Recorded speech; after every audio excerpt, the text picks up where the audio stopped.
کہ یہ جو تسبیح آپ پڑھتے ہیں اس کی ابتدا حضرت ابو ہریرہ سے ہے رضی اللہ تعالی عنہ. چلتے چلتے یہ تسبیح آگے اس طرح بڑھتی آئی چلتی آئی، اور میں پڑھ رہا تھا کتاب کے اندر کہ ایک ولی اللہ جو فنا فی اللہ کی منزل میں تھے، ان کی ایک تسبیح تھی جس کا 70,000 دانہ تھا. تو آج کل کسی کے پاس 150 کی تسبیح ہو تو 5 دفعہ لوگوں کو دکھاتا ہے. 70,000 دانے جب تک وہ ختم نہیں ہوتے ذکر کے ساتھ انہوں نے آنکھ بند نہیں کی، انہوں نے بستر تکیے پہ سر نہیں رکھا.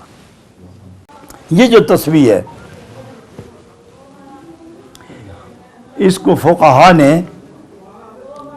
اعلیٰ ذکر کہا ہے کہ یہ ذکر کا اعلیٰ ہے. یہ تسبیح کسی کے پاس ہو، ہاتھ لگ جائے تو ویسے ہی منہ سے نکل جاتا ہے اللہ. اور تسبیح کے بغیر اگر کوئی آدمی یا اللہ ہو یا رحمان پڑھنا چاہے تو 5-10 دفعہ پڑھ کے کہے گا حد ہو گئی ہم تھک گیا. لیکن اگر تسبیح ہاتھ میں ہو تو ایک دفعہ چلائے دانا تو پھر اندر سے آواز آتی ہے 100 پورا کر ہی لے. تو تسبیح کے ذریعے ذکر میں اضافہ اور استقامت کا درجہ نصیب ہوتا ہے.